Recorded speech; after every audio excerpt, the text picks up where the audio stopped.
Mais uma aula da nossa série sobre ansiedade. Se de repente você está assistindo esse vídeo aqui pela primeira vez, você ainda não assistiu às aulas anteriores, por favor, dá uma paradinha, vai aqui abaixo na descrição, tem o link da playlist completa e eu recomendo que você assista desde a primeira aula, porque nós estamos dando um passo de cada vez para resolver esse grande mal chamado ansiedade. Se você já cai aqui nesse vídeo, talvez algumas coisas fiquem confusas e principalmente você não vai entender qual é a base do nosso estudo. Então, por favor, volte para a primeira aula e assista passo a passo. Mas, se você já tem feito isso, já tem nos acompanhado desde a primeira aula, então vamos para a nossa aula de hoje.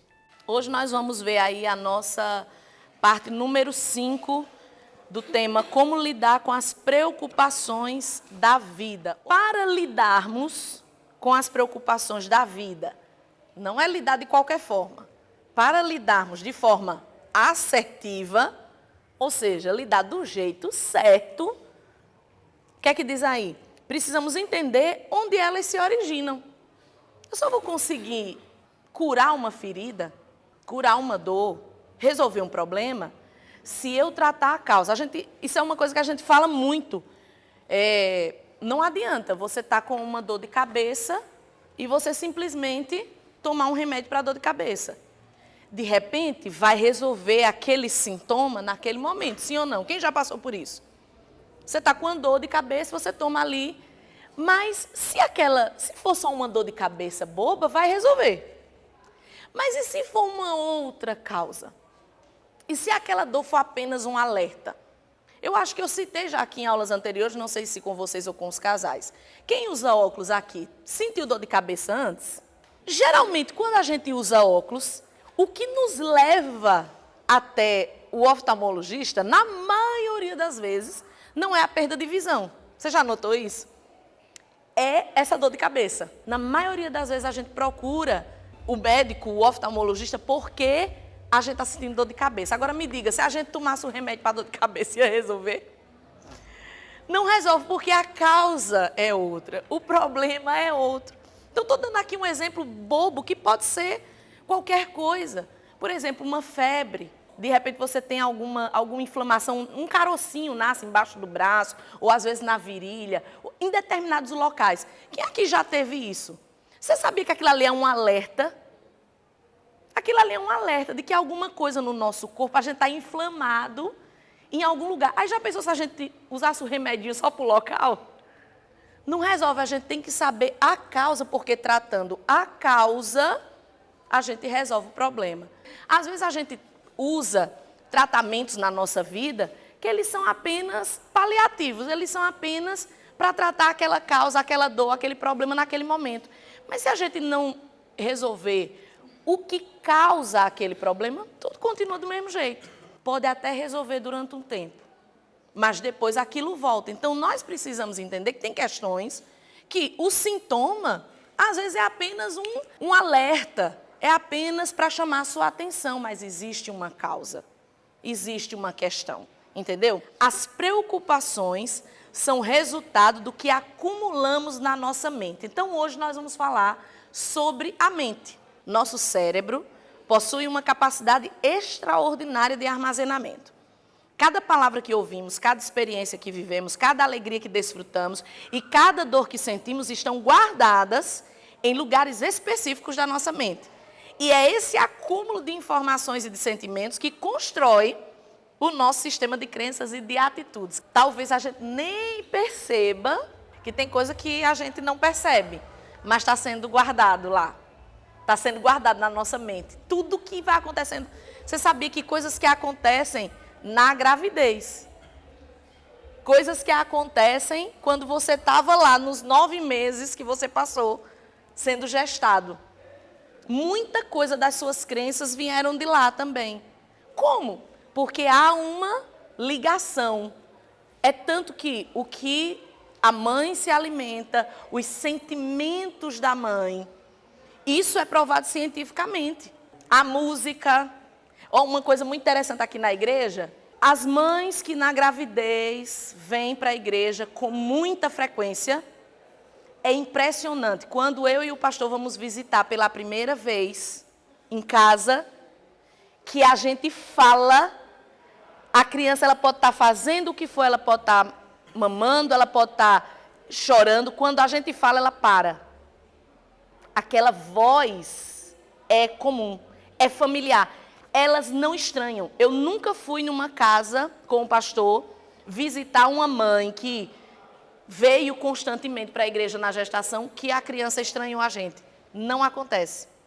Ela para e fica olhando assim. Ela sabe que aquilo é familiar. Como? Se eu estou vendo pela primeira vez. Então, isso é o quê? Uma prova empírica. É um resultado de algo que nós estamos... A gente pode dizer isso, olha, independente, eu tenho o resultado aqui. Qual é a criança que chora, que não consegue ficar? É porque aquele ambiente, para ela, não é um ambiente comum. A gente sempre diz para as mães, para os pais novos convertidos, é normal que a criança não se adapte no início, é normal. Tem criança que vai chorar. Só que assim, você não pode confundir a criança que ela está se expressando e a criança que está chorando porque ela não está gostando ou está incomodada. Eu vou dar um exemplo. A menininha do Sandro e da Amanda, ela não grita porque ela o ambiente é ruim. É o contrário. Se você estiver perto dela, quem senta perto, ela está se expressando. Aquele grito que ela fica dando é porque ela está amando, está ali. Você olha para a expressão dela, na cabeça dela ela está cantando. Na cabeça dela, ela está orando. Ela está ali se expressando. Não é, pode chegar perto, não é um grito de... não é. Ela está se expressando. Então, muitas crianças aqui... Criança faz barulho. A Micaele, o pastor pregava, se dissesse uma palavra do livro de história que a Amélia lia para ela, aí ela pregava junto, gritava junto. Mas não era gritar de dar trabalho. É que ela queria se expressar também. Aí o pastor dizia, é porque Paulo. Aí ela, Paulo Picoquego. Aí a Amélia, cala a boca, ela bem alto gritava. Muitas crianças aqui da igreja fazem isso, porque ela quer se expressar. Ela vê todo mundo cantando, glória a Deus, amém. Ela quer também. Agora, a criança que fica incomodada, que ela chora, é porque realmente aquele ambiente não é familiar. E, gente, vamos combinar que se uma pessoa que não está acostumada a som alto, uma pessoa que cria os filhos e durante a gravidez só ouviu coisas, aí traz para a igreja e a gente... Claro que vai chocar. Por isso que a gente diz, venha para a igreja durante a gravidez. Porque aquele barulho, os meninos dormem. Um monte dorme aqui. Na hora que a gente está no reteté, e eles estão dormindo, porque para eles, aquele barulho é comum. Então, muita coisa que a gente até os nossos gostos musicais dependem do que nós ouvimos, até nesse período. Então, mesmo quando a gente não quer, porque diferente do seu computador e do seu celular, que você só permite ficar o que você quer, o cérebro não é assim. O cérebro, ele é muito mais potente do que qualquer inteligência artificial. Ele é totalmente independente do que você queira ou não. Ele vai armazenar. É igual aquele filme que o Hulk está tomando banho e ele tira a toalha, cai, né? E o Thor vê, ele disse, já está na minha mente. Ele viu o Hulk pelado, ele disse, pronto, já está na minha mente. Está na minha mente, não vai sair mais nunca. Porque é assim, nunca mais você vai esquecer aquela imagem. Mesmo que você queira, eu quero jogar fora. Não tem jeito. A gente vai só acumulando. Imagine que máquina é essa. Eu não consigo dimensionar essa capacidade do nosso cérebro. Você vê, a gente compra computador, celular, pode ter os megas, os gigas do mundo inteiro. Vez ou outra a gente tem que fazer os backupzinhos. Quem não bota na nuvem, faz como eu que bota no HD, porque uma hora enche. Mas aqui, ó, vai enchendo. Agora você acha que uma hora isso não vai causar problema? Claro que vai. Claro que vai, porque vai vindo coisa boa e vai vindo coisa ruim involuntariamente. E a Bíblia vai nos dar caminhos para nos protegermos dos malefícios disso. Mas nós precisamos entender que, por exemplo, as coisas que você acredita, elas são baseadas muitas vezes em situações involuntárias da sua vida. De repente você ouviu algo, tipo, você quer ver uma crença que é muito comum. Quando criança, ou quando você na sua adolescência, você ouve, vamos falar nós mulheres, de repente nossas mães dizem assim, homem nenhum presta. Às vezes você estava ali brincando com a sua boneca. Você sabia que isso aí fez assim, ó, já está lá. Aí você vai vivendo sua vida e em algum momento, isso vai vir, homem nenhum presta. Mesma coisa os homens. Em algum momento, ou seu pai, seu irmão, seu tio disse assim, mulher nenhuma presta. Por isso que eu vou curtir a vida doidado, porque mulher nenhuma... Aí você vai vivendo sua vida. Naquele momento, mulher nenhuma presta. Aí você não entende porque você não confia, você não entende porque você não se apaixona, porque você não consegue confiar naquela pessoa. Aí você, por quê? Mas eu não penso assim, mas está lá a informação. Então é isso que nós precisamos entender. Muita coisa que a gente acredita de forma errada é porque involuntariamente nosso cérebro armazenou. A gente ouviu de alguém em alguma fase da nossa vida em construção. E aí aquilo pode ser uma coisa boa, mas pode ser uma informação ruim. Olha, não confie em ninguém, não seja amigo de ninguém. Por quê? Mas eu não penso assim, mas está lá a informação. Então é isso que nós precisamos entender. Muita coisa que a gente acredita de forma errada é porque involuntariamente nosso cérebro armazenou. A gente ouviu de alguém em alguma fase da nossa vida em construção. E aí aquilo pode ser uma coisa boa, mas pode ser uma informação ruim. Olha, não confie em ninguém, não seja amigo de ninguém. Aí você se torna uma pessoa solitária, sem amigos, e você diz assim, mas eu queria tanto ter amigos, mas na verdade o teu cérebro tem uma informação dizendo que a amizade é ruim. Você entende? Então é igual as pessoas, e eu sei que vocês já conviveram e já tiveram contato com pessoas assim. Quantas pessoas você convida para vir para a igreja e a pessoa diz, eu não vou, porque eu não gosto da igreja. Por quê? Porque dentro do cérebro dela tem uma informação que igreja é ruim, que pastor é ladrão. Porque em algum momento, ou ela viveu aquilo, ou ela se deparou com alguém que falou isso. Nem a igreja presta, nem o pastor presta, o povo da igreja é falso. Aquilo vai sendo armazenado, quer você queira, quer não. Então a gente começa a compreender que nossa ansiedade, nossa preocupação, ela é formada até por essas coisas involuntárias. E eu digo a você, a maioria é. A maioria é. São coisas que a gente nem queria acreditar, mas a gente acredita lá, está lá dentro da gente e nós vamos entender. Quantas vezes você já se perguntou, por que eu tenho esse sentimento? Ou por que eu tomo determinada atitude? A resposta é simples. Você reproduz aquilo que está armazenado na sua mente, quer seja no seu consciente ou no seu inconsciente. Às vezes a gente solta coisa que a gente não sabe de onde veio. Quantos gênios estão sendo feridos, machucados, e muitas vezes eles, pela pouca idade, não sabem nem lidar com isso. Quando você tem um apoio, ou quando você tem um conhecimento, você vai buscar aquilo, você se levanta e continua. Mas quantos entram numa depressão por causa de palavras? Você é burro, você não vai conseguir. Por exemplo, o Tom Cruise é um cara que tem dislexia. Como uma pessoa que tem dislexia decora um texto? Vai estudar sobre dislexia para você entender. Você vai dizer assim, como ele decora um texto? Se esse cara tivesse passado por um teste nesse quesito de decorar, ele seria o Tom Cruise? Não. Quem iam dizer, meu filho, você é totalmente limitado. Quantas pessoas estão ali presas nessas crenças e elas deixam de cumprir seu propósito? Porque elas acreditaram que elas são burras, porque ficou 7 anos na 7ª série, é burro. Só que você não sabe quais foram as circunstâncias. Você sabia? Quem aqui já estudou muito para uma prova, você tinha certeza que você sabia e na hora deu um branco? Quem já passou por isso? Pressão, ansiedade, preocupação. O nosso cérebro, ele tem um negócio de uma defesa, que muitas vezes para nós a gente diz, isso não é uma defesa, isso é uma acusação. Não me defenda desse jeito não. Mas é uma defesa, está tão pesado que apaga.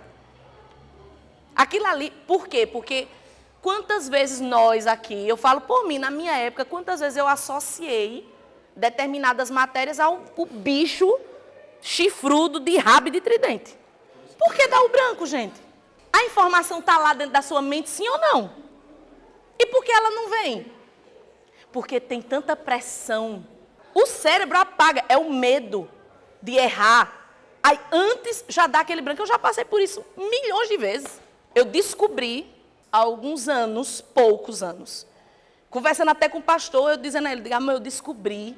Porque ele começou a me perguntar de determinadas pessoas. Ele disse, tu lembra de tal pessoa assim, assim? Não é, ele não está pedindo para eu lembrar de gente que passou na nossa vida 20 anos, 15 anos. Ele começou a perguntar de pessoas que passaram na nossa vida há 5, 10 anos no máximo. Ele tinha visto alguma coisa da pessoa, apareceu para ele disse, você lembra? E eu, não. Ele, amor, você não lembra de tal pessoa? Não. Aí isso me chamou a atenção. Porque quando ele foi dizendo, eu digo, amor, eu estou lembrando da situação, eu estou lembrando de tudo que você está dizendo, mas o rosto da pessoa está assim, ó, apagado.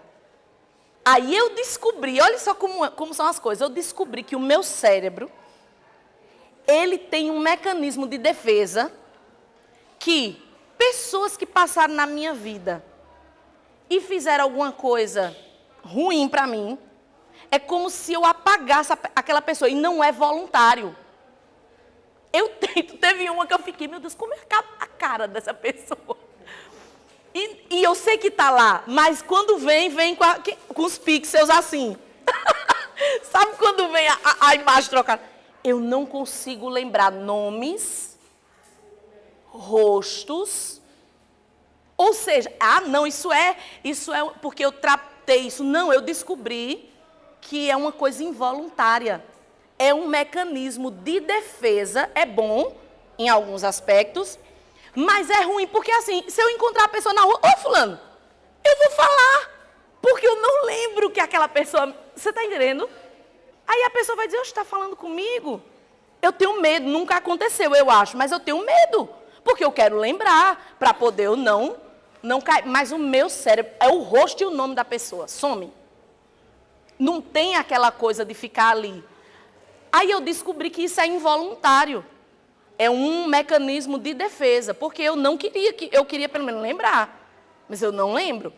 Por um lado é bom, não dói, porque você não fica remoendo aquilo ali, mas por outro lado pode acontecer isso, de eu encontrar a pessoa e de repente, eu lembrei agora, já aconteceu algo do tipo, a pessoa vir falar comigo, eu falar e tratar super bem, aí depois eu lembrei, não acredito. Que é tal pessoa, deu um delay assim. Depois que eu falei, tudo bem, não sei o que, até aqui na igreja. Já chegou gente, seja bem-vindo, Deus abençoe. Aí um delay. Aí eu, é você que está aqui, já depois a pessoa já foi-se embora.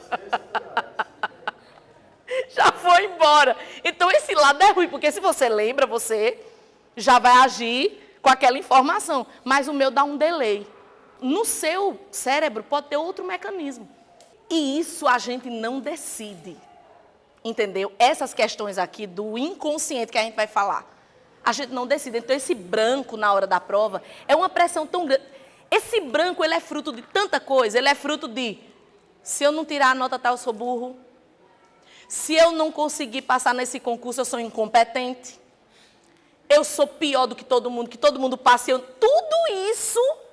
Mesmo que você não tenha essa informação consciente, ela está lá. Eu tive um vizinho, eu era criança, e esse vizinho, o sonho da vida dele era passar em medicina. Ele fez mais de 10 vezes, eu não lembro, mas ele fez porque tinha 2 vezes no ano. Esse menino, cada vez que ele era reprovado, ele entrava em depressão e era, sabe, e é um menino extremamente inteligente. E aí era muito amigo da nossa família, minha mãe ia lá, conversava com ele, porque ele, tipo assim, todo mundo passa. E ele vivia estudando, ele vivia para estudar. E chegava, e ele dizia, toda vez era aquele branco, aquela coisa. Algumas ele passava na primeira fase, reprovava na segunda. O tempo passou, aí alguém, iluminado por Deus, disse assim, por que tu não tenta outra coisa? Tenta outra coisa. Aí ele não estudou, aí disse assim, eu vou fazer direito. Ele não só passou, mas ele passou em primeiro lugar. primeiro lugar. Sabe o que é tratorar o povo de Alagoas e de onde vinha? Tratorou. Ele passou em primeiro, na primeira fase, na segunda. Hoje ele é um dos maiores advogados em Maceió. Mas ele ficou anos da vida dele tentando algo. Me diga uma coisa, ele era burro? E olha que é a mesma prova, interessante. É a mesma prova. Quem faz para medicina faz para tudo. É a mesma prova. Vai ter um peso maior, mas a tal da redação é a mesma para todo mundo. Ele tirou em primeiro lugar. Por quê? Porque ele foi sem nenhuma pressão. Você entende? Não tinha na hora que ele sentou para fazer a prova, não tinha aquela, se eu não passar eu sou o pior do mundo. Eu sou burro. Não, ele vai ver o que é que dá. Primeiro lugar. Isso para mim, isso me marcou muito. Porque muitas vezes é só tirar a pressão que a coisa dá certo. Porque está lá armazenado aquele monte de informação. Onde é que esse cara era burro? Onde é que esse cara era incompetente de passar? Não, ele estava sendo pressionado por ele mesmo. E você sabia que isso é o que mais tem. Tenho certeza que você conhece alguém que é assim. Está estudando para o Enem e está estudando e quando não passa parece que o mundo vai desabar. Sim ou não? Quem aqui já passou por isso ou conhece alguém assim? Como é que essas pessoas ficam quando o resultado vem? Acabadas. Porque elas estão se cobrando algo e lá dentro da cabecinha delas está cheio de informação que você não vê. De repente você é o amigo que diz, cara, vai dar certo e tal. Mas você não sabe as palavras que aquela pessoa está ouvindo durante toda a sua vida. Nunca vai dar certo. Você é burro mesmo. Olha, um monte de vestibular, nunca passou. Tudo isso, gente, vai lá para o nosso inconsciente. E vamos continuar a leitura só para a gente entender melhor isso. Como diz aí, né, de forma simplista. Até para que a gente não... Se a gente fosse falar aqui só do consciente e do inconsciente, umas 3 aulinhas no mínimo só para a gente conceituar essas palavras. Para a gente entender de fato o que é. Mas que de forma simplista, pode-se dizer que o consciente é onde armazenamos aquilo que facilmente percebemos, incluindo nossas lembranças e ações intencionais. Em outras palavras, é a nossa parte racional. Então, por exemplo, essa aula, ela está sendo armazenada onde? No seu consciente, você está aqui, você está pleno das suas funções. Então, por exemplo, você viajou, o teu cérebro fotografou as paisagens, isso está onde? Está no consciente. Você absorveu uma comida que você comeu, poxa, comida boa, está armazenado onde? No racional, no consciente. Uma comida podre, ruim, um cheiro ruim, está armazenado no consciente. Algo facilmente percebido e intencional. Eu quis comer essa comida, eu quis vestir essa roupa, eu quis assistir essa aula, eu peguei a minha Bíblia de manhã e eu fui ler um devocional, eu estou ali consciente. Então essa é a parte consciente. Agora, siga comigo. Já o inconsciente é a nossa caixa preta. É aquela parte onde estão armazenados nossos traumas, sonhos e desejos reprimidos, palavras malditas e coisas semelhantes. Aí, só nessas coisas semelhantes a gente ficaria aqui um bom tempo. O que é que tem armazenado na caixa preta do avião? Informações que ninguém tem. Porque, diferente do que muita gente pensa, a caixa preta não só armazena diálogos. O diálogo é um detalhe. Mas ela armazena que hora aquele botão X parou de funcionar, a que altura estava voando, a que velocidade ele estava voando, como estava o clima naquele momento. Então, a caixa preta traz informações que muitas vezes o povo do avião sabia que estava acontecendo. O avião caiu, o povo sabe não, mas a caixa preta, ela traz essas informações. É interessante, eu estava vendo um documentário daquele voo da Air France. Eu não sei se vocês lembram, faz algum tempo, mas não muito tempo, que ele caiu no oceano. E ele ficou desaparecido, só encontraram pedaços e ainda hoje resgatam coisas de lá. E eu vi o documentário e é muito interessante que a empresa, a Airbus, que é a dona do avião, que é a que fabrica o avião, e a empresa da marca, a Air France, o que elas gastaram já até hoje de dinheiro, chega na casa de bilhão para resgatar a tal da caixa preta. Para resgatar os destroços. Por que gastar tanto? Porque a gente precisa entender o que aconteceu, para que não aconteça de novo. Se um avião cai e fica por isso mesmo, outros vão cair. Por que é que, às vezes, a gente até brinca, né? Seguro até a página 2, né? Quando cai, mata um monte. Por que é o meio mais seguro? Porque diferente de um carro, quando acontece um acidente, você já viu alguém fazer um estudo? Por que aquele acidente aconteceu? Não. Acidente de moto, por que aconteceu? Não, é mais um. O avião, ele é o meio mais seguro, porque é o seguinte, a engrenagem de recursos humanos para que aquilo ali dê certo é absurda. O tanto de gente que está trabalhando para que o teu voo dê certo é absurda. E quando algum voo dá errado, o tanto de dinheiro, de recurso que é investido para descobrir a causa daquilo é absurdo. Então, por isso que é seguro no sentido de a preocupação que dê certo e a preocupação em resolver não existe em nenhum outro meio de transporte. Então, é nesse sentido, e realmente, gente, quantos voos decolam todos os dias? É óbvio que, qual é o problema do acidente aéreo? É que quando acontece, choca demais, porque é muita gente de uma vez. É como um naufrágio de um transatlântico. Choca demais, porque é gente demais. E a gente fica, caramba, e as histórias, né? Ali tem gente de todo jeito, ali tem gente de todo lugar, ali tem gente de toda cultura, ali tem gente de toda classe social. Então choca, porque você se identifica com alguém ali, você vê a dor, você vê o problema, é tudo muito, né? Nunca é uma coisa leve, é uma coisa pesada. Então, mas de fato é o mais seguro. Por quê? Porque eles têm uma preocupação muito grande em saber qual foi a causa.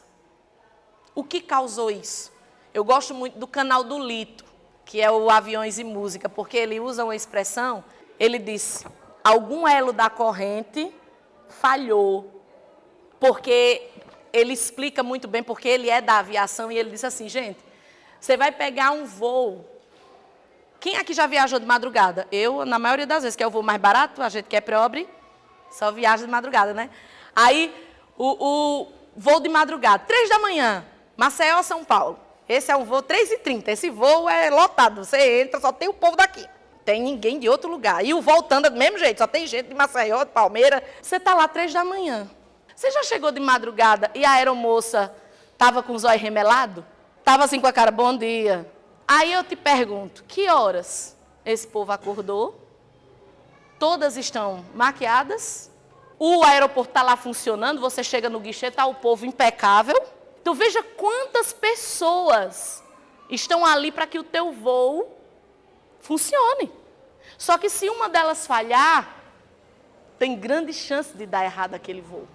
Você vê, já saiu o resultado da Marília Mendonça. Todo mundo dizia um monte de coisas. Quando você vê o resultado, você vê que, infelizmente, é uma série de fatores. Falha humana, na maioria das vezes a falha humana está lá. Entendeu? Dos Mamonas Assassinas, que é da minha época, falha humana. Da Chapecoense, falha humana. É muito difícil o avião pifar. Acontece? Acontece. Mas a maioria, eu gosto muito de ouvir Caixa Preta. Tem gente que quem fica mal ouvindo, eu não recomendo não, mas eu gosto de ouvir. Eu gosto de ouvir para entender o que é que aconteceu ali e tal. Então a aviação ela tem muito a nos ensinar nessa questão da nossa mente. Porque às vezes a gente está vivendo uma situação e a gente deixa para lá. Porque qual é o certo? Vamos voltar aqui. Quantas vezes você já se perguntou por que eu tenho esse sentimento? Ou por que eu tomo determinada atitude? O correto é a gente perguntar isso. Esse é o certo. Por que eu sinto isso? Por que eu penso isso? Mas sabe qual é o nosso problema? Deixa para lá. todo mundo é assim, coisa da minha cabeça, bobagem. E não é, a gente tem que aprender a investigar. A gente precisa investigar. E a gente sabe que existe a questão emocional, mas tem a questão espiritual. O diabo, ele usa essas informações para... É muito comum meninas que são abusadas na infância virarem prostitutas. Isso é muito forte para a criança. Então ela precisa de muita ajuda. E ele não teve, ele vai pedir ajuda a quem? A quem você vai pedir? Ontem, na nossa reunião aqui, nós falamos sobre essa questão da figura paterna. Muitas pessoas acham que a menina se espelha na mãe, o menino se espelha no pai.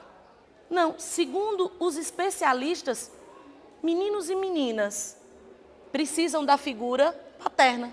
Então a nossa sociedade, ela é doente justamente porque as figuras paternas, elas são doentes.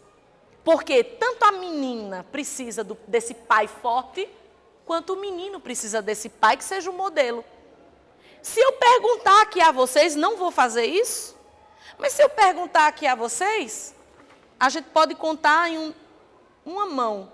Quem pode dizer assim, meu pai é um modelo para mim, ou foi um modelo para mim? A gente conta nos dedos da mão, sim ou não? Estou falando alguma... Meu pai, maravilhoso, perfeito. Se você botar 1000 pessoas num salão, e você perguntar, quem aqui tem um pai que é um modelo? Vai levantar a mão 10. Por quê? Porque é o reflexo da sociedade. E é isso que a igreja tenta resgatar, essa função do homem como, poxa, eu preciso ser esse modelo. Porque tudo, gente, começa daí. As pessoas não entendem por que Jesus chamou 12 homens. As pessoas não entendem por que os patriarcas são homens.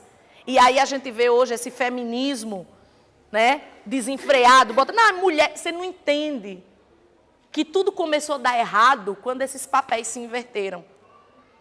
Enquanto o patriarcado valia, enquanto o pai era o cara que saía de manhã para trabalhar e colocar as coisas dentro de casa, tudo estava no trilho. As pessoas não entendem isso. Até a época que as mulheres casavam e diziam assim, eu agora tenho alguém para cuidar de mim, as coisas estavam no trilho. Mas depois que as mulheres vestiram as calças e disseram, se eu não trabalhar, ninguém trabalha, e o vagabundão ficou lá, bebendo cerveja, com os amigos, tudo degringolou. E é isso que as pessoas não entendem. Não é que a mulher não pode, a Bíblia está cheia de mulher empoderada. Mas nenhuma dessas mulheres empoderadas da Bíblia inverteram o papel com seu marido. Nenhuma. Nenhuma. Por quê? Porque não é à toa. Deus não criou Adão primeiro, porque eu vou criar Adão primeiro. Ele criou, gente, isso é tão profundo. Esse papel masculino, ele é fundamental. Só que o que acontece, a sociedade... Você vê, vamos fazer começa a analisar em termos eclesiásticos. Vamos analisar a igreja, não a nossa e todas. Vamos fazer uma análise ampla. Antigamente, você lê na Bíblia, quem eram os evangelistas? Quem eram os apóstolos? Quem era que trabalhava? Homens ou mulheres? Quem é que estava pegando pesado na obra de Deus? Homens. Quem é que mais trabalha hoje nas igrejas? Mulher. Me diga, está certo isso? Não. Não está. Você entende? Mas elas fazem por quê? Porque os homens estão assim. Aí elas têm que fazer.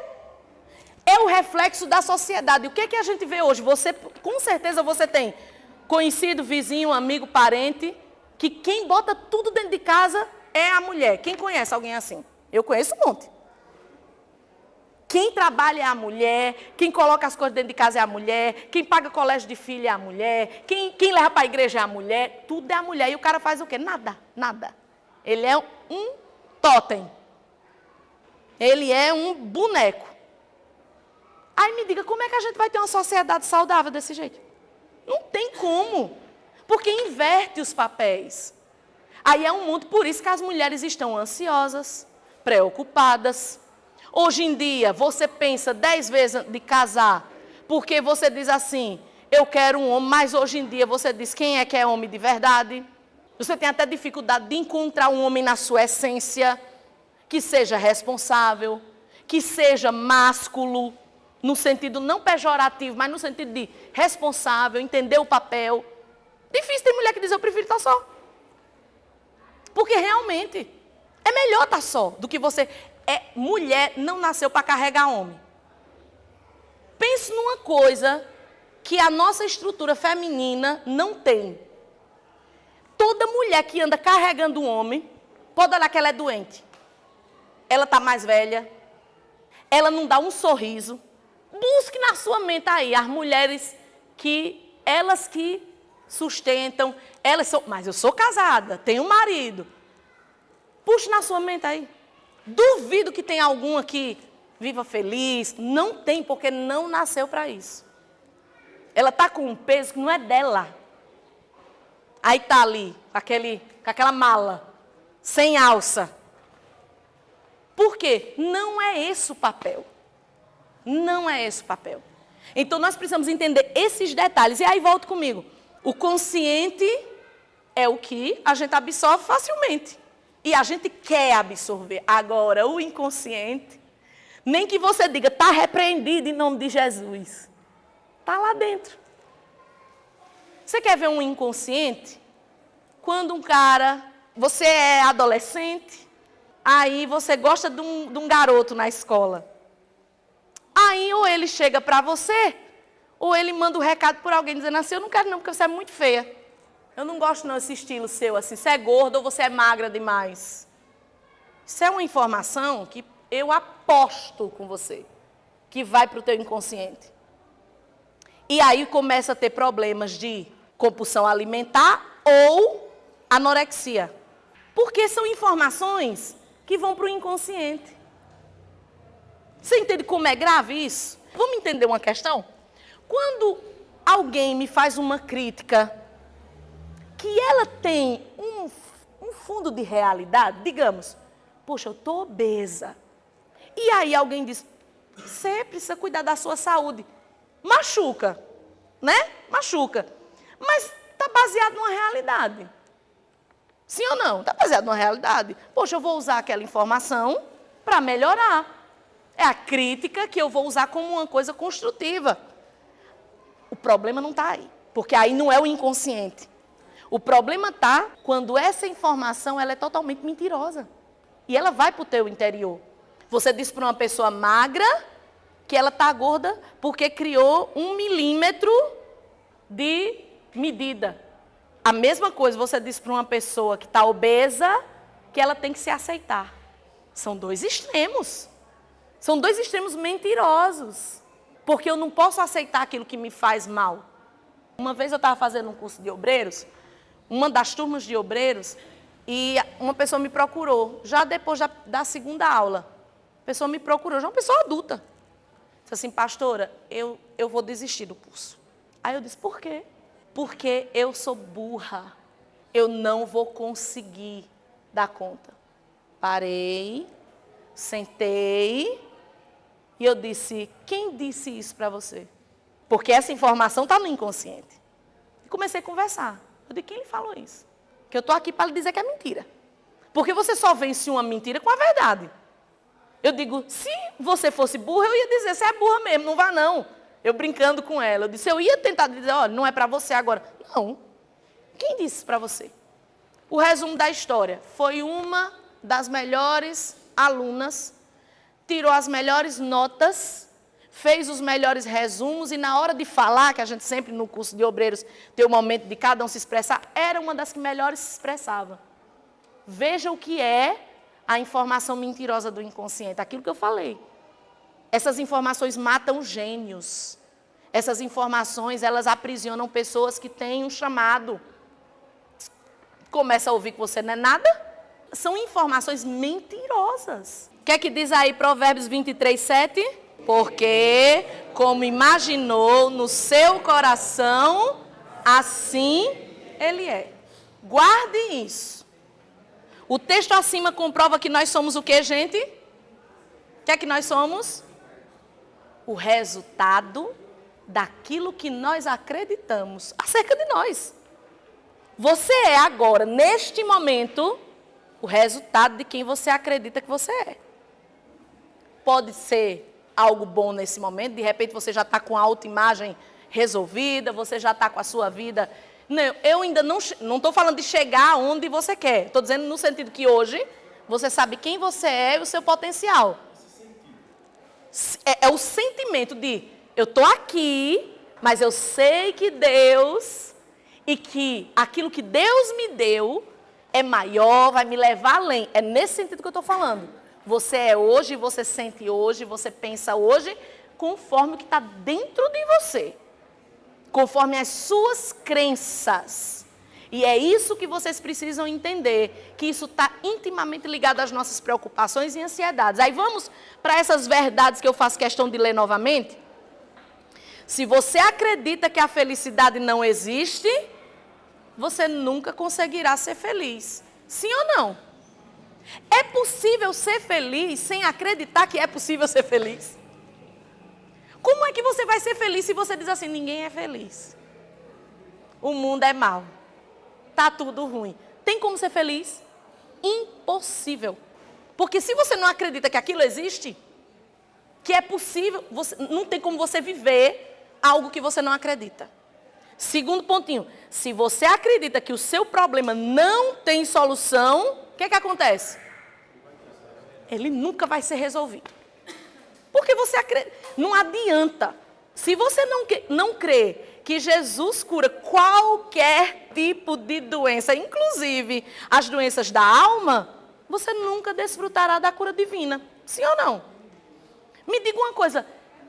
Como era que Jesus operava suas curas e seus milagres, gente? Como é que as pessoas recebiam? A resposta de Jesus era sempre uma. Vá, sua fé salvou. Alguém tinha que ter fé. Um dos meus textos favoritos da Bíblia é quando Jesus chega na sua terra natal. E o texto termina com a seguinte frase. E ali, Jesus não pôde realizar muitos milagres. Por causa de quê? Da incredulidade deles. Eu acho isso show. Porque se Jesus, o Filho de Deus, ele é limitado, entre aspas, pela incredulidade, o que é que Deus está nos ensinando? Não adianta eu ter poder para te curar, se você não acreditar que eu tenho poder para lhe curar. Não é que ele não pode, entenda? Não é que ele não pode, é que tem que estar em harmonia o poder de Deus e a nossa fé.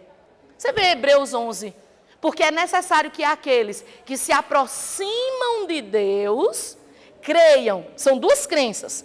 Primeiro, que ele existe. E segundo, que ele é o galardoador. Que ele é o recompensador. Ou seja, eu não tenho só que acreditar que Deus existe. Porque tem muita gente que acredita. Mas tem gente que não acredita que Deus recompensa. Que Deus pode fazer milagre. Não acredita. Olha o que Hebreus está dizendo. Tem que acreditar que ele existe, mas tem que acreditar também que ele é aquele que abençoa, que traz o galardão, que traz a recompensa. Não tem como a gente agradar a Deus se a gente não tiver essa fé. Então, tem gente que passa a vida inteira sem experimentar cura, e eu volto a dizer, não, é como diz o texto aí, não é só cura física. Existem pessoas que quando elas estão com um problema físico, elas creem que Jesus pode curar. Mas quando elas estão com um problema na alma, elas não acreditam.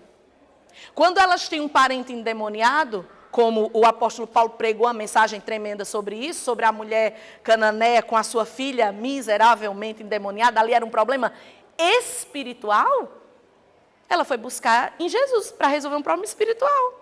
Se ela ficasse lá sem acreditar que Jesus poderia resolver, o que tem de gente que está com pessoas na família, a pessoa é crente, mas está com gente na família que está com problema espiritual. Outros estão com problemas emocionais, mas eles dizem assim, Jesus cura câncer, mas Jesus não cura depressão. Então isso aí não é com Jesus. Se você não crê, não vai receber. Quando a pessoa crê que Jesus cura tudo, que Jesus resolve tudo, isso é o primeiro passo. Talvez você não receba essa cura instantânea, porque Deus vai trabalhar na sua vida, Deus vai querer te ensinar alguma coisa, mas a partir do momento que você acredita que o teu problema tem solução, seja ele qual for. Pastor, então tudo que eu acreditar vai acontecer? Não, porque aí tem uma coisa chamada soberania de Deus. Existem orações, e nós precisamos aprender a lidar com isso. Existem orações que elas não serão respondidas do nosso jeito. Em muitos momentos você vai orar por algo e aquilo não vai acontecer do seu jeito. Você vai querer um sim de Deus e Ele vai dizer um não. Você vai querer que uma porta se abra, mas Deus vai fechar essa porta por causa do propósito dele na sua vida. Então, muitas vezes, nosso desejo ele não vai estar em conformidade com o que Deus quer para nós. Mas isso não quer dizer que Ele não resolva, que Ele não tenha poder para abrir portas, resolver problemas, curar enfermidades. Ele tem. Ele tem. Agora, se eu não acreditar, eu nunca vou receber. Aí, siga comigo. Se você se acha incapaz, o que acontece? Você nunca realizará o seu propósito. Quando essa crença limitante ela entra na sua vida, você deixa de ser quem você é. Você não consegue avançar. Você não consegue. Se você diz, eu não vou, isso aqui não é para mim. Meu limite é aqui. Todo mundo consegue, menos eu. Eu nunca vou passar nisso aqui, eu nunca vou casar, eu nunca vou ter filho, eu nunca vou ter a minha casa, eu nunca vou ter o meu carro. Se você acredita, vai ser difícil você realizar o seu propósito se você não for curado disso. A gente está falando aqui de questões que precisamos entender para curar, para que seja resolvido. E por último, mas se você crê no que a palavra diz, nada lhe será impossível. Se você acredita no que a Bíblia diz, acabou. Se você acredita no que Deus diz a seu respeito, acabou. Acabou.